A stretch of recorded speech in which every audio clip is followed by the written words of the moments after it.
everybody. My name is Ben Stapley, and I'm the Weekend Experience Director at Christ Fellowship Miami. I also got a chance to coach and consult at benstapley.com. But today, I have a chance to talk with this incredible panel of experts.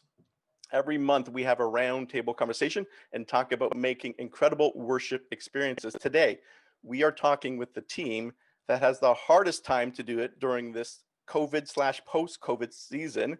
We're talking with kids, families, pastors, and directors, people who are trying to figure out how to be safe, spacious, and sanitized with little ones.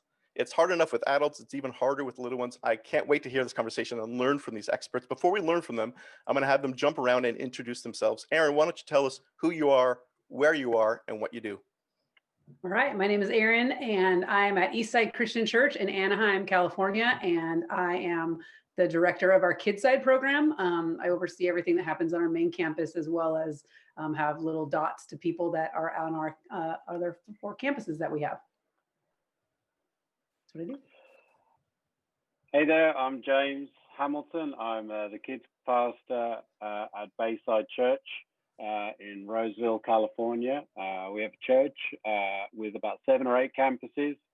So I get to oversee all kids ministry of 5th graders and under. Can't help it. Go Bayside. Somebody will get that reference. My name is Natalie Frisk. I'm the curriculum pastor at the Meeting House near Toronto, and I'm also a lead pastor of one of our campuses. And I'm Stephanie Moreno, and I am the Children's Ministry Director at Christ Fellowship Miami, and we have 6 campuses across Miami. And I'm Susie. I have the privilege of being the kids and special needs pastor at Lakewood Church, oversee birth through middle school on our 7 campuses, as well as special needs for all ages. Incredible. Thank you again, panelists, for being here. Also, people tuning in, if you do not follow these church leaders, do that now. You're going to get great information from them during this talk, but also follow up with them. Follow them on social media. I'm sure you'll get additional information from there as well. Hey, team, but we're going to talk about COVID, reopening, not reopening, what is working, what is not reopening. Before we look at the future, let's all humble ourselves. We've been in the game for a while now. Tell me one thing that didn't work for you in your involvement in kids or family ministry, because oftentimes we learn best from our mistakes. So humble yourselves. Let's jump around. What's one thing that did not work for you? Okay, well, I can go first. I feel like in children's ministry, you probably can say that we have a lot of these because we are always looking for innovative ways to be relevant and to reach kids. And so if we aren't messing up, then we're messing up. We're not doing something right. And so I think the most recent failure that we've had, or something that just didn't work, was actually during this time that our physical campuses were closed due to the pandemic. And we realized that we had like no way to track online kids first time guests. And so we were like, okay, like let's come up with a process to track and connect some of our kids, like first time guests that are watching online. But we're working with kids, not adults. And so it's kind of like creepy, right? To get kids information online. And so it's like a very delicate like process that we had to come up with. And so we came up with this form and we got kids excited online to get their parents to fill it out and get all their information so we can connect them. But after putting it together, thinking it through, I think we've had like 2 families fill it out or something like that. And so clearly not fruitful. We're back to the drawing board. So I think that was like the most recent failure that we've had. Awesome. I can share. We, as we went into this season, we were looking for ways to engage kids, and being in a place where we've never done anything like this before, we're a little bit probably late to the YouTube channel game. And so we decided this is a great time to launch a YouTube channel. And so, but what do you put on it? And so, because we were not putting our curriculum at the time, so we decided to create a show. And so that'll be fun. Everybody will watch it because they miss us and want to see our faces, and they like us so much, like we think so highly of ourselves, right? and so we created this YouTube show that we did every Friday that we called The Upside. And one of our staff he did a great job with it. He did the best he can with an iPhone, and created a show, and he built stuff and talked about stuff, and and it never really it never really took off. And a few kids watched it, gave him something to do during this time, but I don't know that we would put it in the successful category. I'm only laughing because I feel all of your pain. I can say that when we first, started out during this pandemic, we were like, we need to bring groups online as quickly as possible. And so the first Sunday we headed into it for our middle schoolers, having no sweet clue what we were doing with Zoom, and found that we were hosting a couple hundred middle schoolers, which was amazing that they actually signed on. It was just that we didn't know how to actually break them out into breakout rooms, and then realized that our subscription didn't actually match what our capabilities were. And so for an hour trying to keep middle schoolers engaged at one time, that was trial by fire. We learned a lot that day. Yeah, I think as kids ministry leaders, one of the biggest jobs that we have is putting the right people into the right place. I have a pre-COVID experience where I put the wrong person into the wrong place. So I think I learned that enthusiasm doesn't trump ability. So I had a volunteer who was very enthusiastic, that wanted to be a teacher, that wanted to communicate with first to third graders, wanted to be a storyteller, came with lots of enthusiasm. And I just thought, well, yeah, that's great. Let's put him on stage. And then what proceeded after that was a complete train wreck for 3 straight services, inappropriate political comments, just complete waffle, terrible object lesson. And so I learned that you need to put the right people in the right place for their sake and for your ministry's sake. So, James, what you're saying is talent should not be saying what political party they're voting for from the stage. Is that what I hear you saying? Well, I'm from the UK, so I'm not saying anything else political from this moment forward. I'm a Canadian who's been living in the States for 15 years, and I've learned to do that over time as well. Yes. Mm-hmm. Yeah. Yes. I love that vulnerability, everybody. I also love the head nodding that went on there. I think that we're all, which is nice, right? We're all making the same mistakes. But here's a really nice thing. The fact that you guys shared those mistakes, I'm sure a lot of churches listening in will have now learned to jump over that hurdle as they see it come down the road. So thank you for that vulnerability and sharing that. I really feel we learned the best from our worst oftentimes. Hey, so let's jump in and ask some questions. We kind of structured this 2 ways. First of all, the churches who have reopened and the ones who haven't reopened. So we'll focus in on that first. The 3 churches that have reopened, Meeting House, Liquid, and Eastside.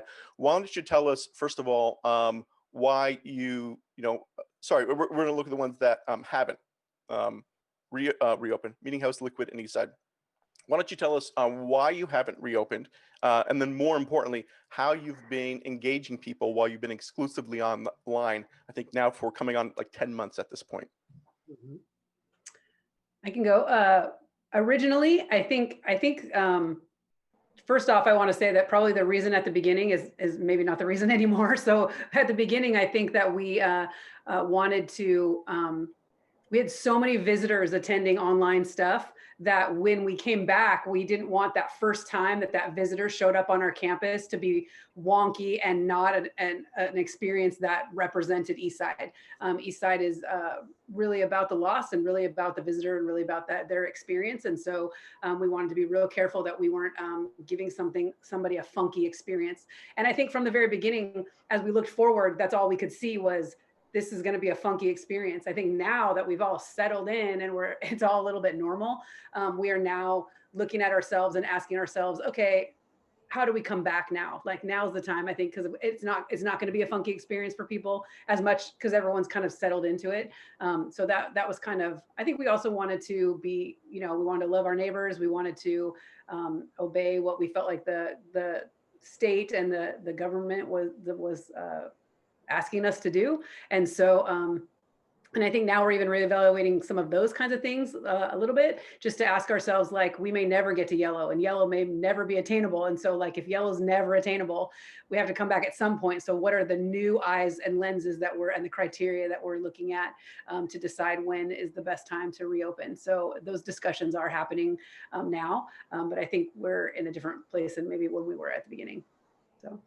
I'll jump in next. I didn't get to share my epic fail, but I can just yes and amen everybody's epic fails, because we just, we fail fast, and then we learn from those, and we dust ourselves off, and we jump into hopefully success that is coming soon. So like Natalie, the only reason I cut you off is because I know the meeting house does nothing wrong, and so I was just moving the conversation along. No, it's fine. It's fine. I'm often forgotten. It's fine. That's fine. I'm just kidding. Similar to what Aaron said, so much of the sameness of we chose not to meet. In Canada, kind of everything got shut down initially, right? And I think somewhat similarly in the US, but like nothing was happening. And so there wasn't even the option to keep your church open or anything like that. So we shut down. We have 20 campuses. Of our 20 campuses, probably 15 of them meet at movie theaters. And so it's movie theaters are gross. Like, I don't know if you're very aware of how gross, but they're really disgusting. So one of the things for us was just looking at where we're at and what we have opportunity to do, and then what that means for the kids in the mix, the families in the mix, and saying, is this wise at any juncture in the near future? And we just said, you know what, it's not right now. We wanted to make the most loving decision, and I recognize that for different churches, the most loving decision for their communities can look different, and that's okay, right? Like, but for us, our most loving decision for our community was to remain online and encourage people, really strongly encourage people to gather together in really small groups. We call them huddles, like 3 to 5 people. And even with our kids, we encourage family huddles, or our kids' small groups to gather together in huddles. So different ones of our parishes have made available different things for the kids. So we have, small group leaders who are Zooming with a group of kids. We have small group leaders who are getting together in real life in a park with a handful of kids.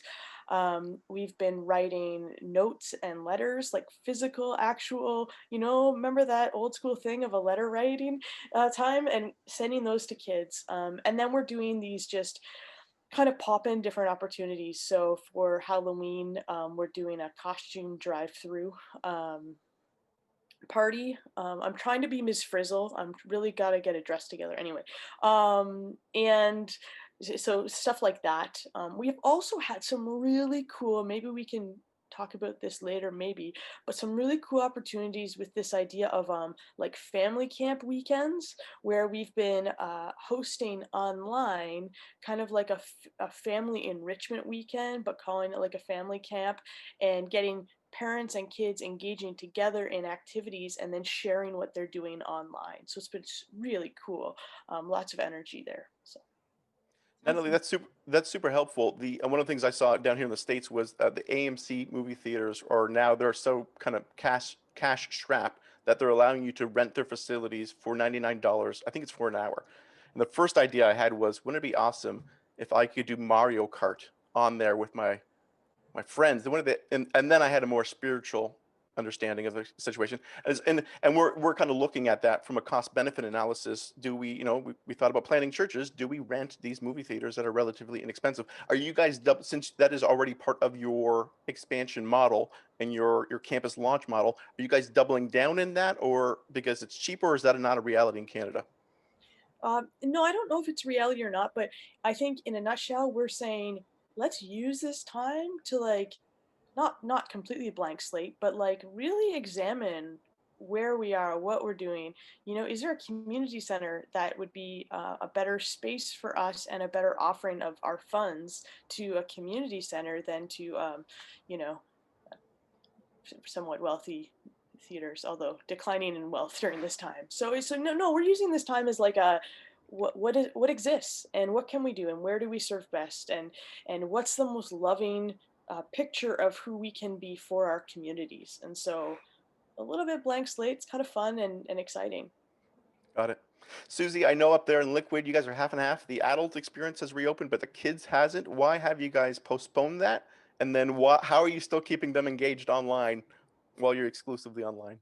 Yeah, so 3 out of our 7 locations are open actually for the first time this past Sunday in person indoors. We've been doing some outdoor services.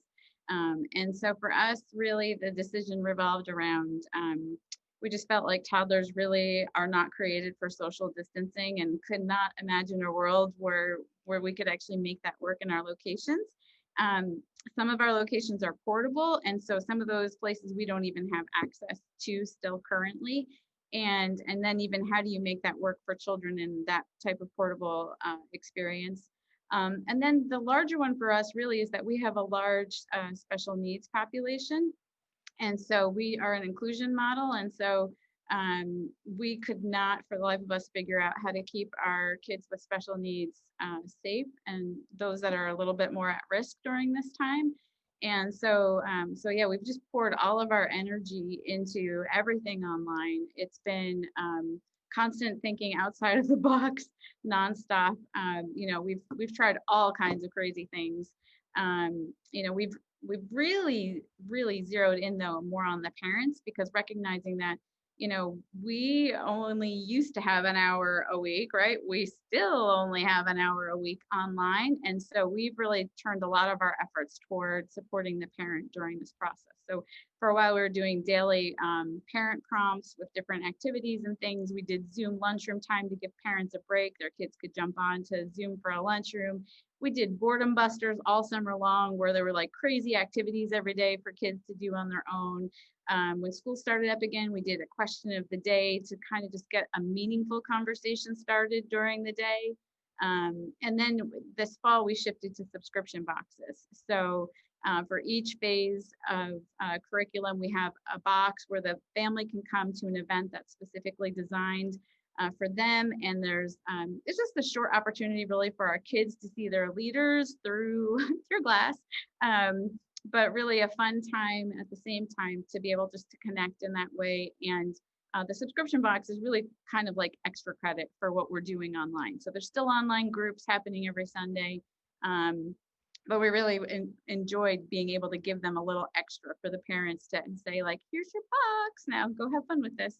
And then we've also just really amped up our support with parent devotionals as well, just to have our staff write, parents who are on staff just share the struggles that they're going through and constantly point them to Jesus. So it's been an adventure for sure. And it's fun to think outside the box like this. I love how you've normalized the tension that we're all in, and having parents not just share the stories of success, but the stories that we're all in of struggle. That is a great way to meet people where they're at. And speaking as a parent, I can't wait to read some of those myself as well. What I hear all of you saying is that a couple things. You've had to step up some of the resources that you've given people.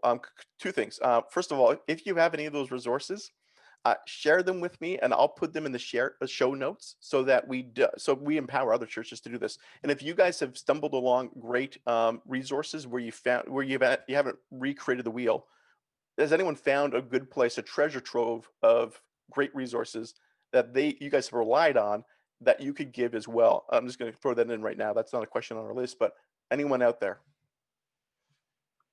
We found a lot of really helpful resources from the parent queue. So we use the Orange curriculum, and they just come out with such really great, like relevant, like blog articles and just things that we've passed along to, to our parents.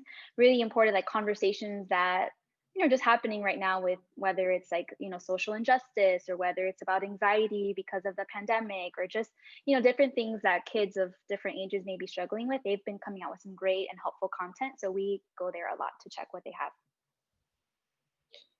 We actually create our own curriculum and offer midweek parent connection points and things like that, and our stuff is available right now. It's online, it's free for any churches or parents to connect in with. It's simply found at curriculum.church, and you can connect in with that stuff. But another place that I love a lot, and oh my gosh, I love their books, and I love their resources for like coloring pages and simple like cutoutable crafts, are tinytruthsbible.com. They are amazing and a gift and brilliant and fun. tinytruthsbible.com. Super helpful. Thank you for that, guys. That and again, that will empower a lot of people. Hey, for those 3 churches that have not reopened, what are some of the major things that you're considering as you're looking towards reopening? What are some of the factors that you're considering in relationship to that? I think we're looking at room usage and how we're coming back, and numbers, and how many chairs are you doing, and what percentages of kids, and figuring out how to best use our spaces. As we look at coming back, we're looking at potentially coming back at 50%. And so looking at room capacities and how many kids does that mean I can actually put in a room? And does it even make sense to use that room? Because now I can put 2 leaders and 3 kids in that room, and that doesn't even make sense. So I need a bigger room, I mean, to be able to get a little bit more people. So we're looking a ton at room usage, and how we're looking at all focus is a lot around room capacities, because we're inside. And so, because even like, how do I do pickup? Because if we have a bunch of kids in a room, and then our normal way of picking up is we let the kids or the parents come into the room, come in, find your kid's stuff, and then check out on your way out.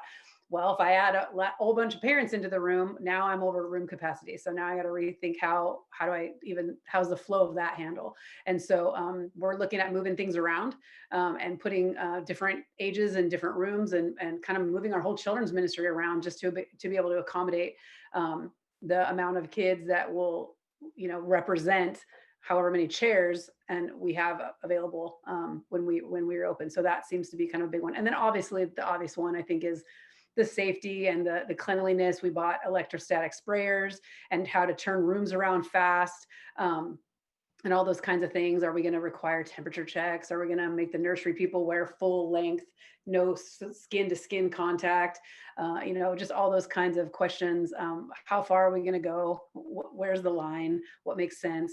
Because I mean, Susie was right. You can't social distance kids. And so, like, are we removing the tables and chairs out of the room? Because if we just take the tables and chairs out of the room, then we don't have to clean them. And it keeps kids moving around and not all huddled around a table, which wouldn't be really social distance. So we're really looking at kind of asking ourselves some of those kinds of questions, as everyone is, I'm sure. Super helpful. Meeting House, what about you guys? Yeah, all of what Aaron just said. And I think also just like the level of comfort that our own parishioners have, or our community has. The last time we did a survey, over 50% of people said they're not interested and willing to come back yet.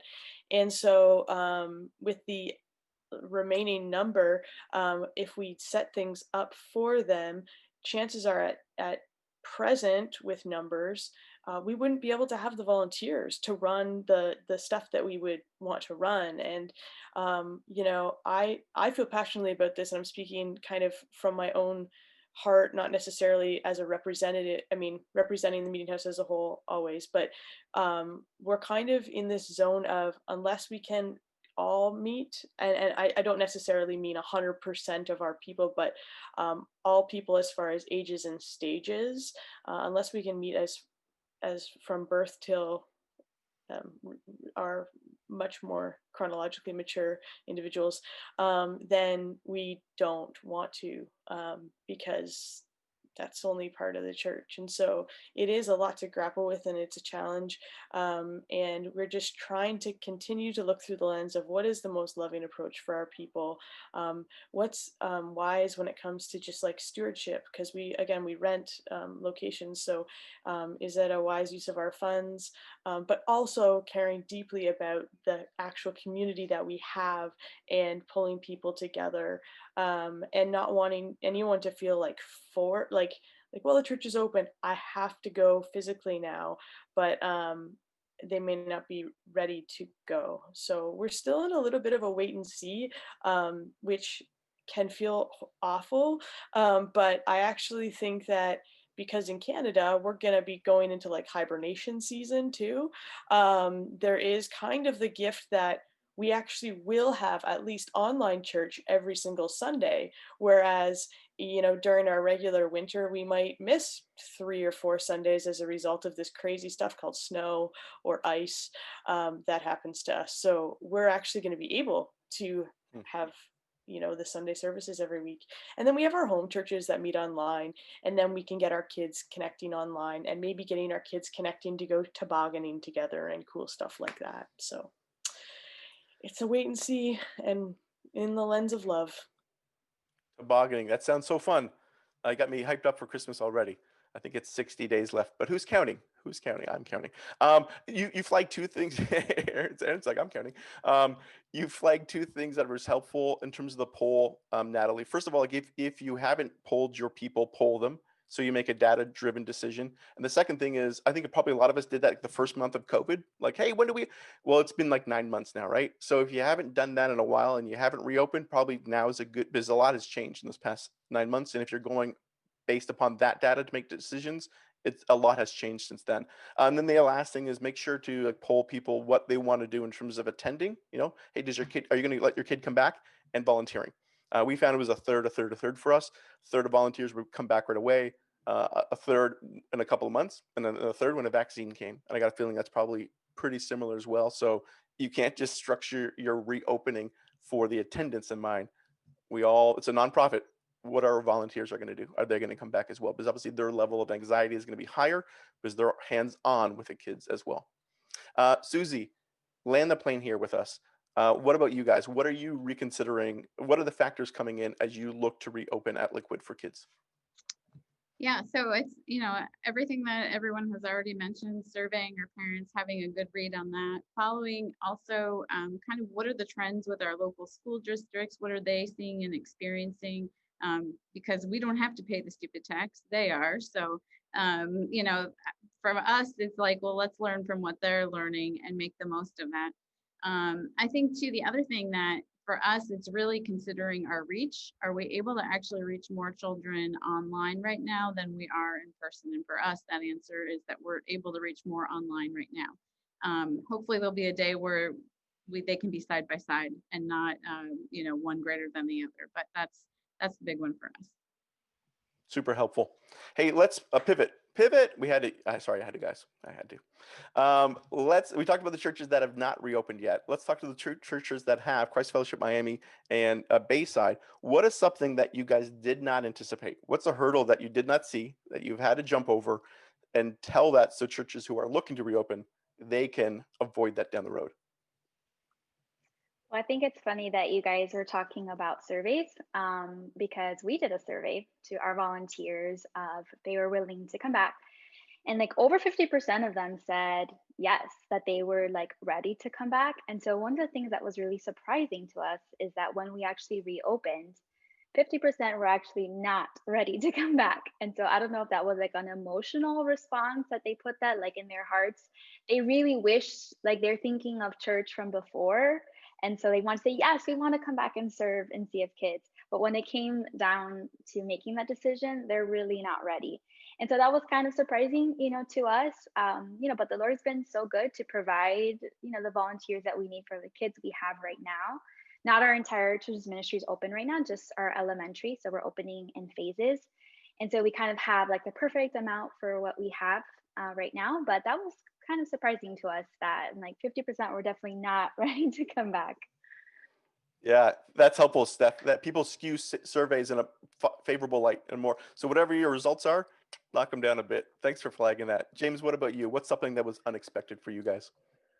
Yeah, I think I agree with Stephanie. I think it's we underestimated the enthusiasm for our volunteers to come back.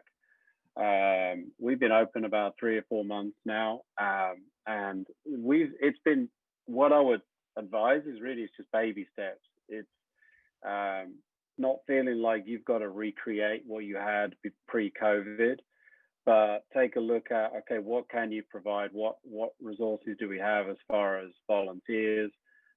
What rooms are you willing to open? And you set the capacity. So we started out just we were reopening in person before we did kids ministry, but the day we launched the kids ministry, we started outside on a lawn, and we very carefully split the kids up and volunteers up, and realized that we were just being way over the top as far as like creating a very false experience. So the week after we actually brought it in, we still had very careful, very low capacity numbers. But what we found is as soon as we opened those gates, there was a lot of enthusiasm. So that wasn't representative of our surveys. So one of our campuses, the first day they opened, we had something like 95 kids and 97 volunteers. So there were more volunteers than kids. I know that's completely unheard of in kids ministry. That was an anomaly. James, send them our way. Send them our way. Well, I need them at my campus. But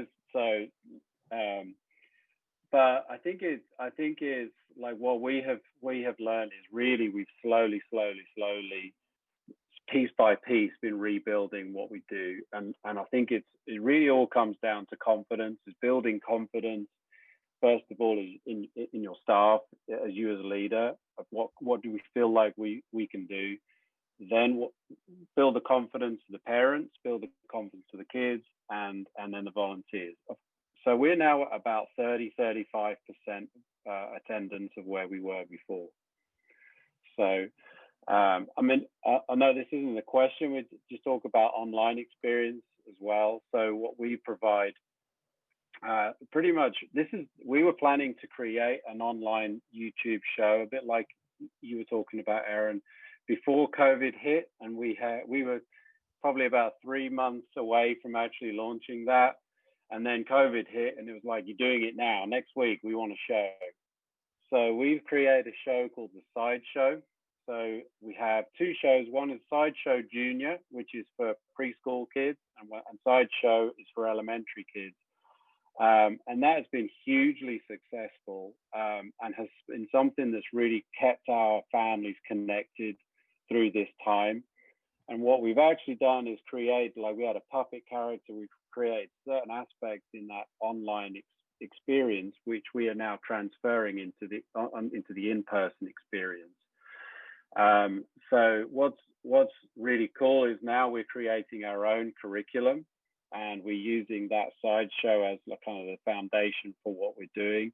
But what's really, really cool is now as kids are slowly coming back, they're excited to see people who are on the show. They're excited to see artwork that we've been using to market that show. We're actually trying to figure out, how we're actually connecting what we're producing online to in person. And I think that's really important. If you are exclusively online now, is like, how are you then going to like take that audience and create a little bit of transfer to in person? So, and I think also just creating a bit of FOMO, just fear of missing out, is like, I think it's huge. Once you do open, is sell it, absolutely sell it. So take lots of pictures, talk about it online, interview volunteers, tell them, okay, and again, it's build that confidence. Okay, bring your kids. It's okay. We've got this. We're cleaning, we're sanitizing, we're social distancing as much as you can with kids. And actually, this is a great experience. And so I think it's like I said, just slow baby steps. You set the boundaries, you set the capacities, and as you build confidence, you can increase and grow that. James, I love how you're using your online experience to help grow as you reopen your physical experiences with that artwork digitally and putting it at your physical campuses. That's next level. Love that. Quick question for Stephen, James. As you've reopened, and I'm sure we're all tracking your attendance, my assumption is that wherever the adults is and where they've come back, that kids is a little bit less. Is that a fair assessment? Or are you guys tracking as you've reopened the same percent? If your adults are back at 30, are kids back at 20? What does that look like for you guys? We're a little lower, just as you said previously, than where adults are. But also not all of our kids' areas open yet. And so I do anticipate our next phase, we are going to open up just the rest of Sea of Kids all the way to babies. And so K4 to babies. And so I think when we open that, I don't anticipate a lot of like babies will come, but I do think that a lot of people are waiting for us to open a preschool, and they have elementary kids, but they just don't want to sit in the main service with their 3-year-olds, and I don't blame them. So I think they're kind of just waiting for the final open, and then I do anticipate that we'll have some more kids come back. But the nice thing has been is what we were expecting is kind of where we're landing, which I think is a really big blessing, because we really just didn't know, like, are we going to get 10%, 20%, 25%? Like, where are we going to land? And so it's just really great to see that, like, our goal number, we hit it. And so I was like, okay, we're getting 25%. Awesome. Praise God. And so it's been really cool to see that. And so now we're anticipating a little bump when we open the rest up. Yeah. What about you, James? Is your kids tracking a little lower than your adults? Yeah, I think it is. I think that's partly just the demographics of our church as well. Yeah, I would say kind of bigger picture really is like life has changed, and I think as churches we really do have to change our mindset. I think we have to now focus a lot more on engagement than attendance in many ways. And I think what we would love in an ideal world is obviously the COVID to go away, vaccine to come, and we get back to how it was before. And it's all about the measuring the success of your church is on attendance. Well, I just genuinely think we have to start pivoting away from that mindset completely and focus on engagement. I'm sure everyone agrees on this panel. There are a lot of families that have just got really comfortable now, just watching church online at home in the comfort of their home, and out having to drag all the kids out and make them look nice and presentable. And I think that's going to take a long time to bring a lot of those families back. So for me, my expectation isn't necessarily in a very short space of time to slowly get back to 100%. I actually think we may get back to the same numbers, but it'll actually be a different set of people, different group of people who are maybe new to the church. So I see this really as a huge opportunity for outreach to reach families that we've never reached before, because we don't have the capacity, so we can be a little bit more relational. So I think it's an opportunity. I really do. For us at Bayside, it's the COVID, although it's obviously it's a terrible thing, actually it's possibly one of the best things that could have happened to us as a church, because that forced our hand to focus on reaching a lot more people, but just in a different way. And just having them physically in the building isn't the end game, isn't the end goal. It's actually engaging them and being able to help them grow and feel part of a community, even though they're at home. That's good. Hey, I'm going to have everybody else look into that crystal ball, James. So you're talking about the future. What do we need to right size and reset for our expectations? Anyone else jump in there and tell us what you think? None of us are a prophet per se, but tell us, what do you think, if you with a degree of clarity that you have, what is something within kids and family ministry that has kind of forever been changed because of what we've gone through over the past 9 months? I actually agree with something that James said a little while ago about moving the online show to the main campuses. And that's kind of something that I think for sure is going to forever change in our church, is like the online church that we put together. We call it Sea of Kids Online. And just the quality of that, like we've had so much time to just focus on it and perfect it. And it's just so great and fun and innovative. And there's no way that we could do that live across all of our campuses.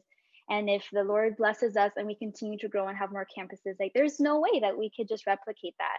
And now we don't feel like we have to, because we have Sea of Kids Online. And so it's thinking like, okay, we've kind of transitioned our kids and our families to like this digital platform. And so how can we leverage it like at our actual campuses?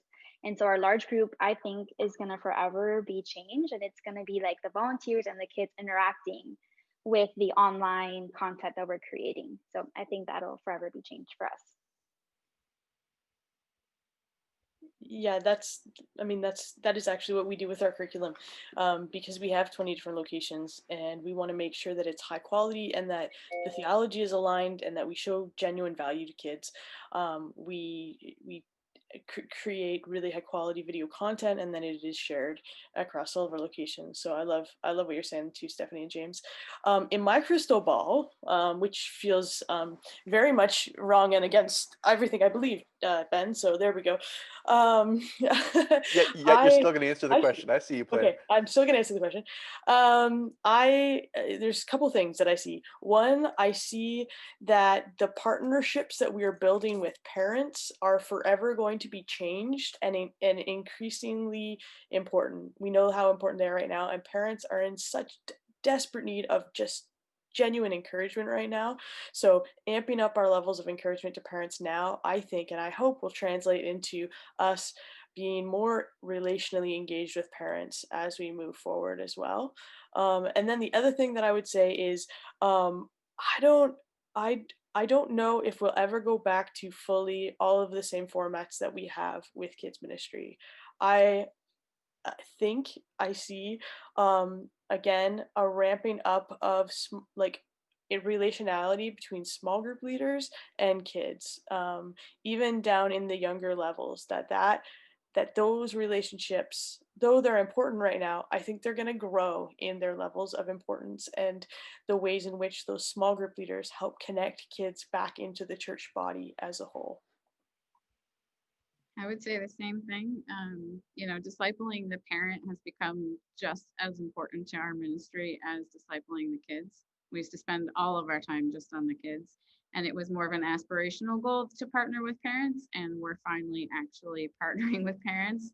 And I don't think that's going to go away if we want to be relevant in this new world. I also I used to spend all of my time trying to get our kids to come through our doors to connect with another adult, because I believed if I could put another adult in the life of a child, it would be life changing. And so now I'm thinking, how can I put an adult in the life of a child when they're not walking through our doors, who may never walk through our doors? And so it's completely changed our outlook and what we're just looking to do in the future.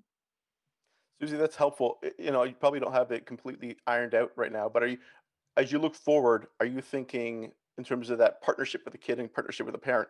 Is that a 50-50 for you down the road? What does that look like? We have limited resources, right? So what do you think that's going to land for you? I wish I knew. Yeah, I do. I think that right now we have totally tipped the scale the other way. And so now we're kind of trying to find that, like you said, sort of that 50-50 balance of how do we do both well, and even just reallocating resources and staff to be able to do that. That is awesome. Hey, we are speaking about landing the plane. We'll land the plane here. One of the themes I've heard from you guys as we've talked, exhaustion, fatigue, worn out, that people need hope, genuine encouragement. Y'all pastors at heart, y'all pastors and titles. Come on, drop on some. A lot of people are listening, and church leaders need that.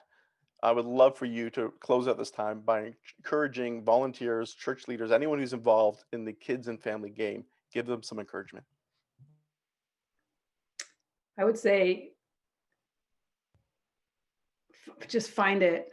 You got to find it somewhere, you know what I mean? And listen to your body and know what your rhythms are. In this time, I feel like it's about every 6 months or 6 weeks. Sorry, I wish it was every 6 months. It's about every 6 weeks where I'm like, I'm just exhausted. Like I'm just tired. And I listen, and it took me a couple to be like, okay, well, when that happens, then I'm just done today. You know what I mean? And then I told my staff, when you're done, you're done. Like if you get to the wall, don't push past it. Like let's call it a day, take a nap, do something fun, and pick it up again tomorrow, and find the new reason to, you know what I mean? Not that you need a new reason. That's probably not what I meant, but I just think that like if we ignore it or feel bad about it or yucky, or like the fact that we're like really tired and exhausted, and like the mental thinking of trying to constantly reinvent things all the time, and all these new things that we're talking about, doing in ways, I feel like we got to kind of listen to our bodies, and we got to take those breaks, and we got to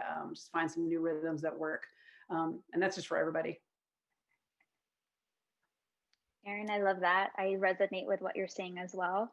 And I'm like a internally, I'm a perfectionist and I like just things to go a certain way.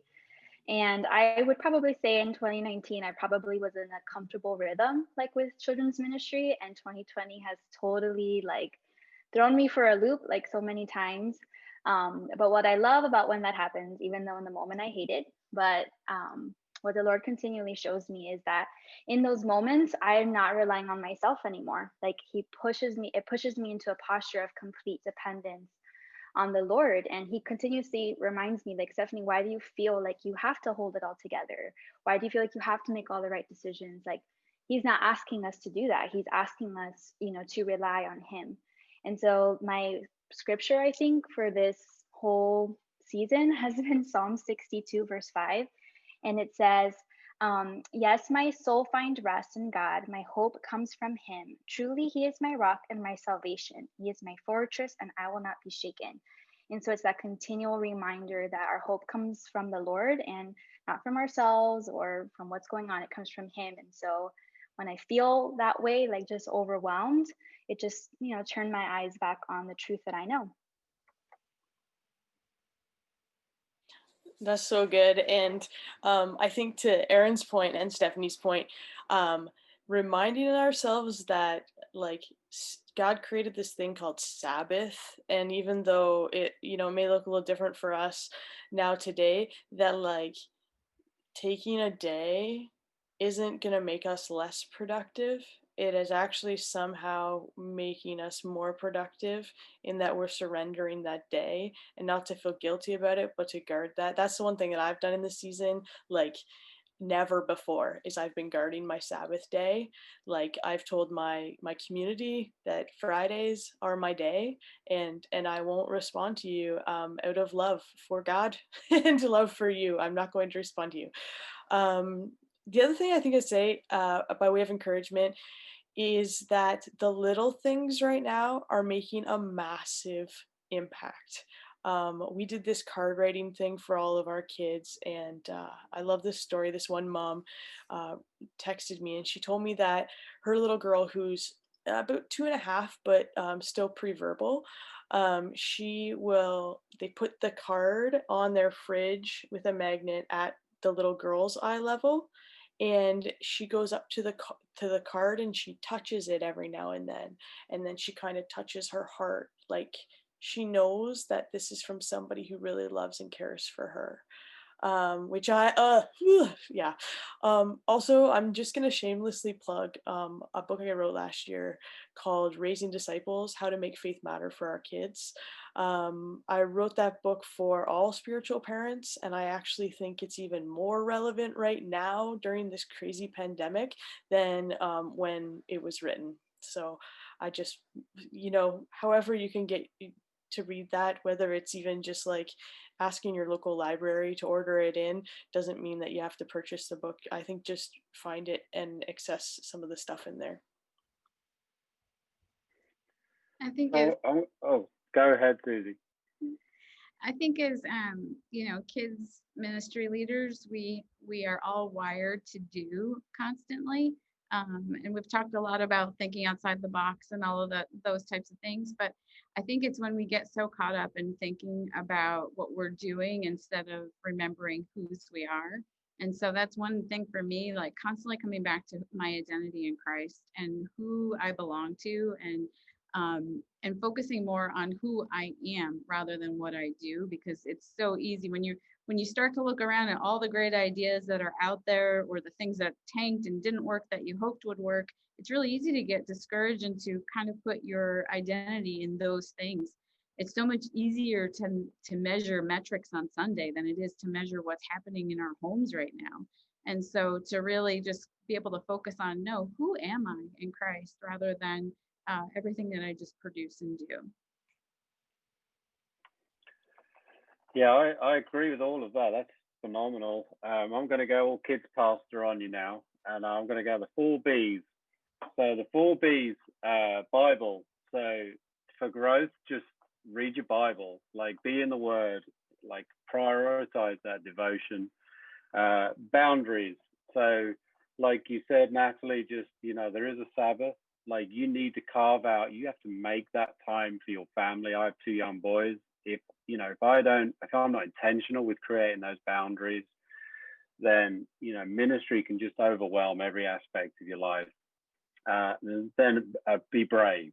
And I would say this is presented as an opportunity to try new things, and we've got an excuse now to be creative. We've got an excuse